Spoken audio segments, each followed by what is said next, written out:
Hello guys, welcome to my new vlog. કેમ છો બધા? શ્રી કૃષ્ણ બધાને. ફૂલની અંદરમાં હઈએ આપણે, બરોબર હે. બેગે પડી ગયું જો અયો, કેમ કે આજે વજન વધારે બહુ બધું લીધું હે. પાછળ જ મૂકી દઉં ભરી. આજે વેધર સારું હે. અરમાની કેમ છો? મજા તો કેમ? હર શનિવારે ઓપનિંગમાં હોય અમારી યારે. હર તો નહીં પણ હમણાં લાસ્ટ 2 વખતેથી હોય છે ને. હર વખતે 5 થી 10 મિનિટ વેઇટ કરવો પડે બિચારાને. તે ફોન કર્યો ને ત્યારે ઉઠ્યો મેં યાર. એમ તો ક્યારનો યાર અલાર્મ વાગતું હતું પણ મેં બી આજે મન જ નતું થતું યાર ઉઠવાનું. હા, તે ફોન કર્યો ને ત્યારે ઉઠ્યો 20 મિનિટ પહેલા. હું ખાધું કઈ ના જ ખાધું હોય નહીં કહેતા. મેં આ તો ખાધું નથી હજી. ઓલો હોટ શેક બનાવીને ભેગો લઈ લીધો હે, એ પીશું હમણાં આપણે બે યાર. ફ્રાઈડે ને 12 વાગ્યા સુધી શિફ્ટ કરતા હોય ને ભાઈ છે ને, સવાર ઉઠવાનું મન ના થાય. ઉઠવું તો પડે જ તે.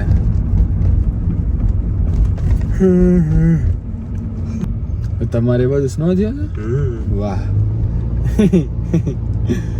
કેટલો ફરક? 10 મિનિટની ડ્રાઈવ નો ફરક છે. હે 10-15 મિનિટની ડ્રાઈવ હે ખાલી. અરમાન નું ઘર મારા ઘરથી ન્યાસ નો થયો, અહીંયા નથી થયો. વરસાદ જેવું થઈ ગયું આ તો. અરે એકચ્યુઅલ સ્નો એકદમ આમ.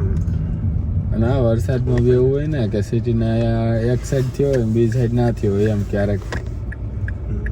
આજ તો સપનું બહુ આવ્યું. એલ્યુમિનિયમમાં ગયો હતો હું, એલ્યુમિનિયમ મીટમાં નવોદયની. એવો સપનું આવ્યું. નવોદયમાં ભણતો ને સ્કૂલ, તો ત્યાં એલ્યુમિનિયમ મીટ દર વર્ષે થાય. અને હું ગયેલો બી છું 1-2 વાર. પણ આજે એનું સપનું આવ્યું કે એલ્યુમિનિયમ મીટમાં ગયો છું.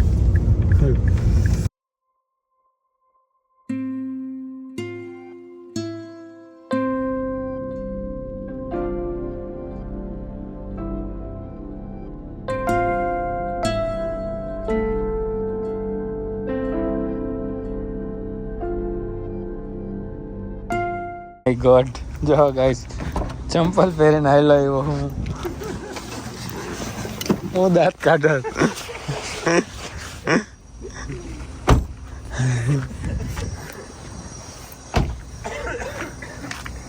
સારું ને હું શૂઝ રાખું રેસ્ટોરન્ટના, ના કરતો શું કરે અહીંયા. શૂઝ વગર મજા બી ના આવે. ચલો મજા આવી બી જાય તો બી શૂઝ પહેરીને કામ ના, ચંપલ પહેરીને કામ ના કરાય ભાઈ. કઈ નહીં, પહોંચી ગયા રેસ્ટોરન્ટે, પછી મળું તમને.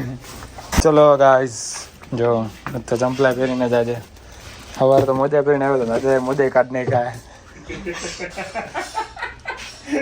આખો દિવસ ઘરે મને હજી હસવું આવે છે.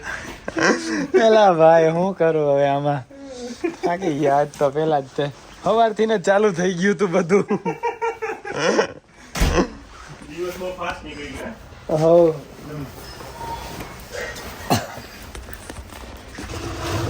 હા. અને ગાઈઝ આપણે ખાવાનું લઈ લીધું છે ભેગું.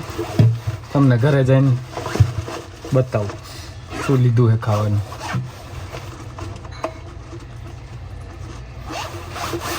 જે આપણે ઘરે જઈને સાફ સફાઈની ઝંઝટ નહીં રહી. ચલો જલ્દી, કેમ કે અરમાને ગાડી ચાલુ કરી નાખીએ ગરમ કરવા માટે. ભાઈ પેટ્રોલ ભરતું હોય એટલે આંટી તો પહેલેથી જ આગળ બેસી ગયા, કેમ કે એને પછી ઉતરવાનું હોય. પહેલાં મને ઉતારે એટલે માટે.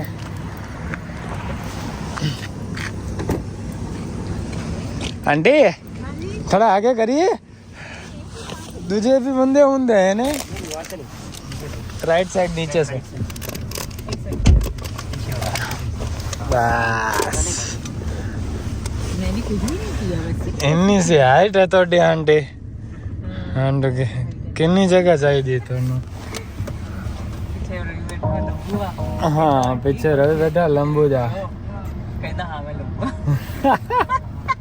ਕਹਿੰਦਾ ਅੱਗੇ ਕਰੋ ਮੈਂ ਕਿਹਾ ਮੈਂ ਨਹੀਂ ਕੁਝ ਵੀ ਕੀਤਾ ਸੀ ਚલો સુઈ જાઓ થાકી ગયા છે જગી આંટીને ફોન આલે હે હરમનને એક ફોન આવી ગયો બધાને ફોન આલે અને એકદમ સોટી હે હું તમારી હારે વાત કરું જો તો લાઈટે ચાલુ નથી ખુલ્લી હું થઈ જાય યાર આ તો ઠંડી નથી એટલી બધી તોય તે અને જો હા અંધારું અંધારું લાગે છે ને બાકી વિન્ટરમાં આટલું અંધારું નહોતું લાગતું તમને શું કામ કેમ કે ત્યારે બરફ હતો વ્હાઈટ વ્હાઈટ બધી બાજુ એટલે હે ને બધી જ લાઇટ રિફ્લેક્ટ થઈ જાય ને એટલે મસ્ત અંજવાળો જેવું લાગે એમ અને અત્યારે જ અંધારું લાગે છે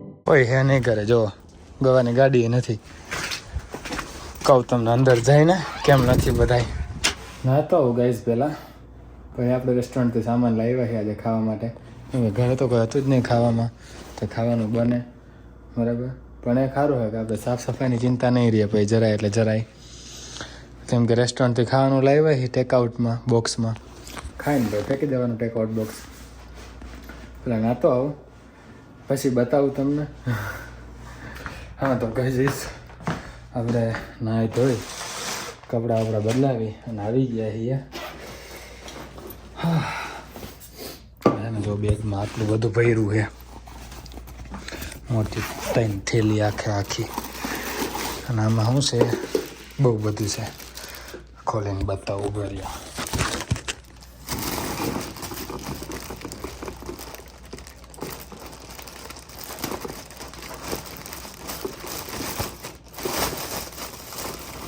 આમાં છે મશરૂમનું શાક આમાં છે સાંભાર આમાં છે ઈડલી આમાં છે ખાલી ટિફિન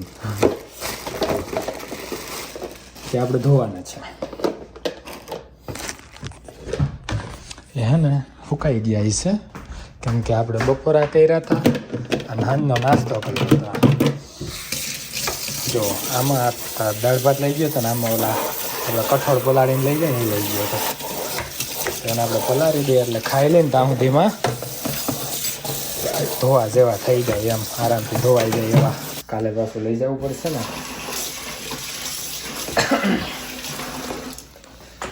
અને ખાધા પહેલાં હે ને આપણે હજી એક કામ કરી જ નાખીએ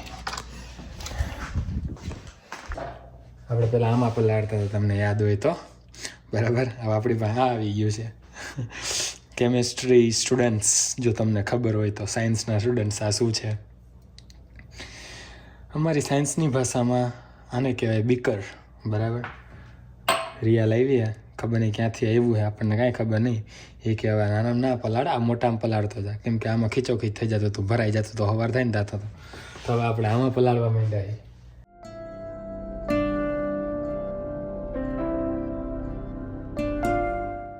આટલું છે આપણા બ્રેકફાસ્ટ રૂટીનમાં તમને ખબર જ હશે તમે વિડીયો જોયો હોય તો આપણો બ્રેકફાસ્ટ રૂટીનનો બાકી જોતા આવજો 1 2 3 4 5 6 7 8 9 10 11 અને પછી સવારે આપણે નાખીએ છીએ એમાં 12 ગોળ અને પછી 13મી વસ્તુ દૂધ ક્યાં ગયું નહીં હાલો વાર ઉપર લેવા જવું પડશે 13 વસ્તુથી આપણો હે ને બ્રેકફાસ્ટનો જ્યુસ બને છે બરાબર એમ અત્યારે પલાળીને રાખી દઈએ એટલે સવાર થાય ને ભાઈ ગ્રાઇન્ડ કરવાનું રહે ખાલી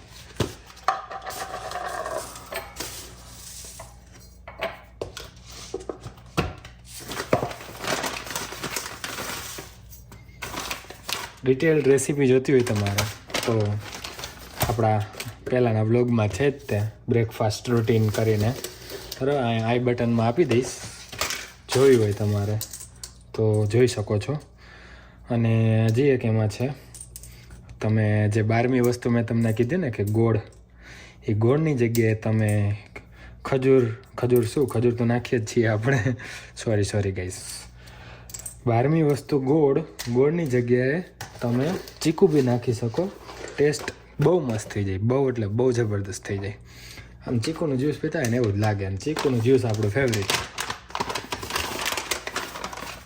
તો ક્યારેક ક્યારેક ઈચ્છા થાય ને ત્યારે હું ચીકુ નાખી દઉં, અને બાકી generally most of the time તો આપણે નાખતા હોઈએ ગોળ જ તે. બહુ રેરલી આજે જ જો મન થઈ ગયું હતું તો આપણે આજે નાખ્યો તો ચીકુ. ફ્રોઝન ચીકુ લાવીને રાખવું, મન થાય ત્યારે એ નાખી દેવાનું.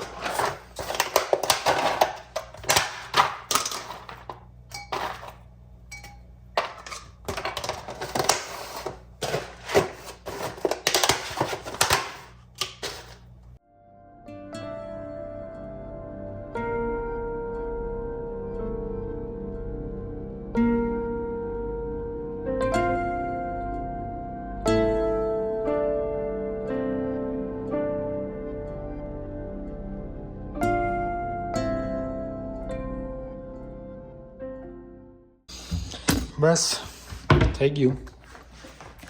હવે આપણે ઇડલી ને મશરૂમનું શાક ને સાંભાર ગરમ કરી ખાઈ નાખીએ. અને આ બ્લોગને અહીંયા પૂરો કરીએ. આવતાને મજા આવી છે. મજા આવી તો લાઇક, શેર, કમેન્ટ, સબસ્ક્રાઈબ, ઇન્સ્ટાગ્રામમાં ફોલો બધું કરી દેજો. મળીએ નેક્સ્ટ બ્લોગમાં. ત્યાં સુધી જય શ્રી કૃષ્ણ, જય શ્રી રામ.